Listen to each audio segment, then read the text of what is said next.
इधर योगी ने ऐलान किया और उधर मुसलमानों का खत्म हो गया 90 साल पुराना कानून। दुनिया के 57 मुस्लिम देश भी हिल गए। इधर विपक्ष कर रहा था मोदी को घेरने की तैयारी, उधर अमित शाह ने एक साथ उतार दिए 3 योगी। पूरे देश में मची खलबली। क्या मोदी पूरे देश में लागू करेंगे ये कानून? पहले नमाज पर जताई रोक, इसके बाद 90 साल पुराना मुस्लिम कानून खत्म।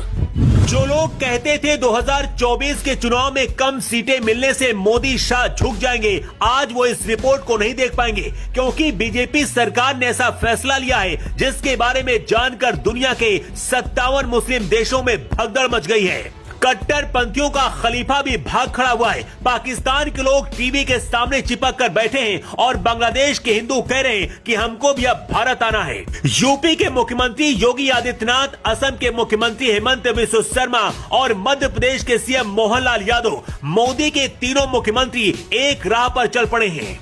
इसी हफ्ते योगी आदित्यनाथ ने मथुरा में बांग्लादेश का नाम लेकर बयान देते हुए कहा था, अगर बटेंगे तो हम कटेंगे।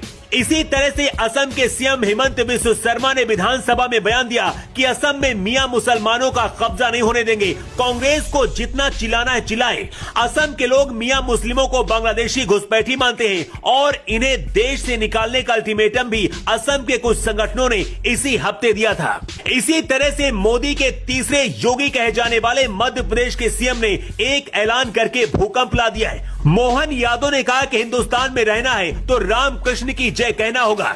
इन बयानों से ही अंदाजा लगा सकते हैं कि बीजेपी कितनी आक्रामकता के साथ आगे बढ़ रही है। लेकिन अब मुस्लिमों का 90 साल पुराना कानून खत्म होने की खबर से दुनिया के 57 मुस्लिम देश रोने लगे हैं। लेकिन पहले आपको बताते हैं कि आखिर असम के सीएम हेमंत शर्मा ने नमाज पर क्यों बैन लगाया। हेमंत बिस्वा शर्मा ने जुमे वाले दिन मुस्लिम विधायकों और विधानसभा के मुस्लिम कर्मचारियों को नमाज के लिए दी जाने वाली छुट्टी पर रोक लगा दी है। ये छुट्टी 2 घंटे की होती थी। अब असम विधानसभा के मुस्लिम कर्मचारियों को नमाज पढ़ने के लिए ब्रेक नहीं मिलेगा। इस प्रथा की शुरुआत मुस्लिम लीग के सैयद सादुल्लाह ने 1937 में की थी। विधानसभा के दौरान नमाज बैन करने वाले फैसले के बाद 90 साल पुराना एक और मुस्लिमों का कानून बदल दिया गया है। इस कानून के बदलते ही पूरी दुनिया के मुस्लिम भड़क उठे हैं। असम विधानसभा ने मुस्लिम शादियां और तलाक रजिस्टर कराने वाले 90 साल पुराने कानून असम मुस्लिम marriage and divorce registration act 1935 को रद्द करने का बिल पास किया है। इस बिल का नाम Assam compulsory registration of Muslim marriage and divorce bill 2024 रखा गया है। इस कानून के रद्द किए जाने के बाद मुस्लिम समाज के लोगों को शादी और तलाक का रजिस्ट्रेशन कराना जरूरी होगा। 22 अगस्त को असम कैबिनेट ने इस बिल को मंजूरी दी है। असम के मुख्यमंत्री हेमंत बिस्वा शर्मा ने कहा है कि ये विधेयक पार्टी की राजनीति से ऊपर है। अब हमारा अगला लक्ष्य बहु विवाह पर बैन लगाना है। सीधी सी बात है कि मुस्लिम धर्म के अनुसार 4 शादियां जायज हैं, लेकिन अब असम में ऐसा नहीं हो पाएगा। नए प्रावधान के मुताबिक 2 बड़े बदलाव किए गए हैं। पहला, मुस्लिम शादी का रजिस्ट्रेशन अब काजी नहीं सरकार करेगी। दूसरा, बाल विवाह के पंजीकरण को अवैध माना जाएगा। इस फैसले का असर पूरी दुनिया के मुस्लिम देशों में देखा जा रहा है। 57 मुस्लिम देश भी हिल गए और पाकिस्तान में लोग सदमे में। मुस्लिम पर्सनल लॉ की आड़ में जो बाल विवाह होते थे अब वो नहीं हो पाएंगे। यही वजह की कट्टरपंथी और कुछ मौलाना भड़क गए हैं। इतना बड़ा फैसला लेकर बीजेपी ने बता दिया है कि वो अपनी खींची हुई लाइन से पीछे नहीं हटने वाली है। अगले साल असम में विधानसभा चुनाव होने, विपक्ष का कहना है कि हिंदू मुस्लिम करने के लिए ऐसा फैसला लिया जा रहा है। लेकिन सच तो यह है कि हेमंत बिस्वा शर्मा मुख्यमंत्री बनने के बाद पहले दिन से योगी स्टाइल में बुलडोजर असम के अंदर चला रहे हैं। यही वजह कि उन्हें असम का दूसरा योगी आदित्यनाथ कहा जाता है। केंद्र में जिस तरह से मोदी शाह और राजनाथ सिंह की जोड़ी है, उसी तरह से योगी आदित्यनाथ, हेमंत बिस्वा शर्मा और मोहन यादव एक राह पर चलते दिख रहे हैं। जो लोग कहते थे कि 2024 में कम सीटें मिलने से बीजेपी दबाव में आ जाएगी, उनका भी दिमाग हिल गया है। इधर योगी आदित्यनाथ भी एक के बाद एक तगड़े फैसले ले रहे हैं और उधर हेमंत शर्मा ने मुस्लिमों पर फैसला लेकर खलबली मचा दी है। असम सरकार ने मुस्लिमों का 90 साल पुराना कानून खत्म करने का फैसला लेकर क्या सही किया है? अपनी राय कमेंट करके जरूर बताएं। गणेश पंडाल में पत्थर फेंकने वालों से बराफात में हिंदुओं ने लिया बदला। योगी राज में जुलूस को रोककर दिखाई ताकत। गांव में हिंदुओं ने लगा दिए सामूहिक पलायन के पोस्टर। आधी रात दौड़े योगी के बड़े बड़े अधिकारी। एक्शन शुरू हो गया। बरावफात पर योगी के समर्थन में खड़े हो गए मुसलमान, मौलाना और मौलवी भी हैरान। योगी के नए ऑर्डर से ओवैसी भी हिल गए। ये तस्वीर बरेली की है, जहां सैकड़ों मुस्लिम युवक बरावफात का जुलूस लेकर जा रहे हैं, लेकिन जैसे ही आगे बढ़े हिंदुओं ने जुलूस को रोक दिया। महिलाएं आगे आकर खड़ी हो गईं। तस्वीर में आपको पुलिस के जवान भी दिख रहे हैं, लेकिन पुलिस भी बेबस हो गई। योगी ने हिंदुओं की ऐसी ताकत बढ़ा दी है कि जो लोग कल तक हिंदुओं के जुलूस रोकते थे, अब वो खुद जुलूस नहीं निकाल पा रहे हैं। लेकिन ये बात जैसे ही योगी आदित्यनाथ तक पहुंची, बड़े बड़े अधिकारी बरेली की तरफ दौड़ पड़े। एक दिन पहले ही योगी आदित्यनाथ ने बरावफात को लेकर जो गाइडलाइन जारी की थी और जो ऐलान किया था, उससे सबसे ज्यादा मुस्लिम समाज खुश हुआ था। लेकिन क्या पता था कि आगे क्या होने वाला है। जिन इलाकों में मुस्लिम आबादी है, अक्सर ऐसी खबरें आती हैं कि वहां हिंदुओं के जुलूस रोके जाते हैं।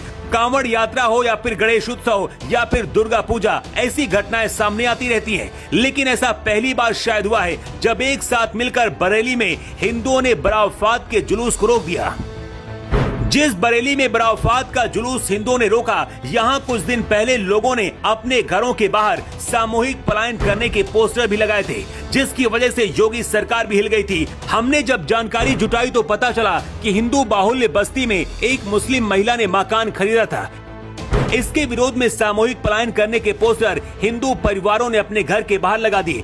हिंदू का कहना था कि वो नहीं चाहते कि इलाके में शांति खत्म हो और कोई अनहोनी हो। इसके बाद मुस्लिम महिला को खरीदा हुआ घर भी किसी और को बेचना पड़ा था। बरावफात जुलूस को लेकर इलाहाबाद हाईकोर्ट ने सख्त निर्देश दिया था कि जुलूस में अस्त्र शस्त्र लेकर कोई प्रवेश न करने पाए। जुलूस की अनुमति देते समय भीड़ की संख्या, समय अवधि और मार्ग भी तय करने का निर्देश दिया गया था। इसके बाद योगी आदित्यनाथ के आदेश पर यूपी डीजीपी प्रशांत कुमार ने सभी जिलों के अफसरों को बरावफात और विश्वकर्मा जयंती को लेकर कड़े निर्देश दिए थे। सोशल मीडिया की राउंड द क्लॉक मॉनिटरिंग के साथ फेसबुक, इंस्टा, ट्विटर पर विशेष निगरानी रखने के निर्देश दिए गए थे। योगी ने अधिकारियों को ये भी आदेश दिए थे कि बरावफात जुलूस के दौरान उपद्रव करने वालों को बख्शा नहीं जाएगा। योगी के इस ऐलान से मुस्लिम समुदाय के लोग भी बहुत ज्यादा खुश थे और तारीफ भी कर रहे थे। लेकिन बरेली में बरावफात जुलूस को हिंदुओं ने रोक दिया। बरेली के हिंदुओं का कहना है कि जिस रास्ते से जुलूस निकाला जा रहा था, इससे पहले यहाँ से पहले कभी जुलूस नहीं निकला। नई परंपरा डाली जा रही है जो हम नहीं होने देंगे। जबकि मुस्लिम पक्ष का ये कहना है कि उनके पास परमिशन लेटर भी है इसी रास्ते से निकालने का। लेकिन बात सिर्फ इतनी नहीं, और भी बड़ी है।